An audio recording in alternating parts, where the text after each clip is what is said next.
Представен е новиот Mercedes GLB. Личи на темелен редизајн на претходната генерација, ама е потполно поинаков. Ја користи модуларната платформа од CLA и исто така прво ќе биде понуден во електрично издание.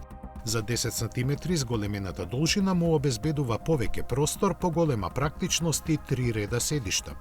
Визуелно представува суптилна и помодерна еволуција на првобитниот изглед, сега со позаоблена коцкаста силуета која многу наликува на Smart број 5. Линијата на покривот е повисока, препустите пократки, а маската со 94 мали светлосни елементи во облик на Мерцедесовата ѕвезда не е толку предимензионирана како кај GLC. Во кабината се наоѓа монолитна инструмент табла, а достапен е и суперскрин системот.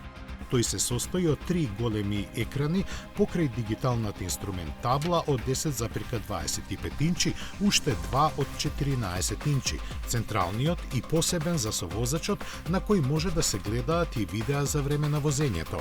Задржани се неколку физички тастери, а MBUX системот од четвртата генерација е со виртуелен асистент кој користи ChatGPT, вештачка интелигенција. Основната електрична верзија ќе има батерии доволни за поминување 630 км, а 800 волтната архитектура поддржува моќност на полнење од 320 кW.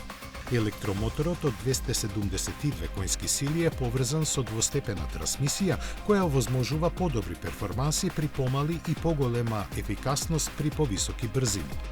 Кај изведбата со погон на сите тркала, додаден е уште еден електромотор на предната оска, кој, кога не е потребен, се исклучува.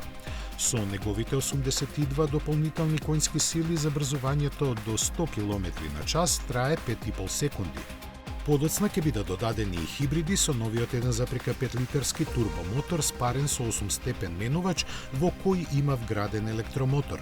Ќе биде достапен со 3 нивоа на сила, со погон на предните или сите тркала. Цените за сега се познати само за електричните верзии и стартуваат од 59.000 евра.